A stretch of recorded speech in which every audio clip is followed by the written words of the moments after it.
Parachat cette semaine, donc, les Farshim ils disent que dans cette paracha, dans cette sidra, il faut toujours garder l'espoir, et c'est de cette paracha qu'on apprend ça. Pourquoi? On sait qu'à Rosh Hashanah, avant qu'il y ait de shofar, avant qu'on entende le son du shofar, donc c'est le moment le plus intense de Rosh Hashanah, on doit prier et on doit faire teshuva à ce moment-là. Mais on n'a pas le droit de parler. Quand il a fait la bracha, l'ishuma kol shofar, alors nous on doit se taire, mais on doit penser à faire teshuva. Avant ça, Rabotai, qu'est-ce qu'on fait? On fait un mizmor tehilim. Et on dit quoi? La natsear livneko ar mizmor. Ala Elokim B3.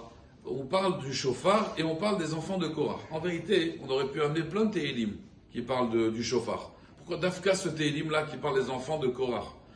Il dit les gars devine là parce que chaque année, on arrive à Rosh Hashanah, des fois on se dit bon, je pense faire tchouva. Des fois un homme on a parlé hier à Shabbat, quelqu'un il a un héros de tchouva, il a une pensée de tchouva.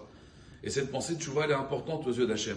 Maintenant des fois on peut se décourager, l'Yetzirah il va dire écoute, l'année dernière ta pensée pareil, ta pensée changé. Et finalement, voilà, on voit que tu n'as pas changé tes actions.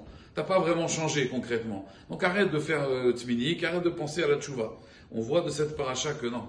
Les enfants de Korah, ils étaient avec Korah dans la marloquette, dans la dispute avec Moshe. C'est la paracha des disputes. Il faut savoir cette semaine, il faut faire très attention aux disputes. C'est une paracha, chaque paracha qu'on lit, elle a une incidence. Là, c'est une incidence des disputes. C'est pour ça que cette semaine, il faut se tenir à carreau. Il ne faut pas essayer de se disputer. La semaine prochaine, on réglera les comptes, mais la paracha de Korah, il faut se tenir à carreau. À Rabotai, il faut savoir que donc les enfants de Korah, ils étaient dans la dispute. Et à un moment, les enfants de Korah, au dernier moment, ils ont pensé, ils ont dit, on regrette. On regrette. La terre s'est ouverte, elle a avalé tout le monde. Les enfants de Korah, ils sont descendus au Gehinam.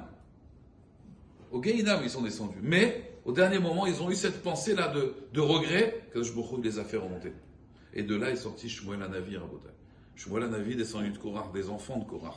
Donc, on nous apprend que même quelqu'un, il est tombé très très bas, s'il a une pensée, rien qu'une pensée de teshuva, un héros de teshuva, il regrette, il peut remonter, et on voit que, et c'est pour cela qu'à chaque fois, Rosh Hashanah, on ramène ce mizmor là pour dire, pensez à faire teshuva, regardez les enfants de Korah, rien qu'ils ont pensé à faire teshuva, Akadosh Baruch Hu, il les a sauvés. Donc avant le din, avant le jugement de Rosh Hashanah, c'est bien de se rappeler des enfants de Korah.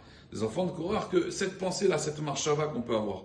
Donc pareil, même si des fois quelqu'un il sent que voilà dans son avodat Hashem il est pas au top, avec une pensée, un héros de tchouva, ça vaut quelque chose. Kadosh Baruch Hu, il prend cette pensée de tchouva et c'est peut-être ça qui va le faire remonter du trou là où il était, il va le faire remonter, Hashem le faire grandir.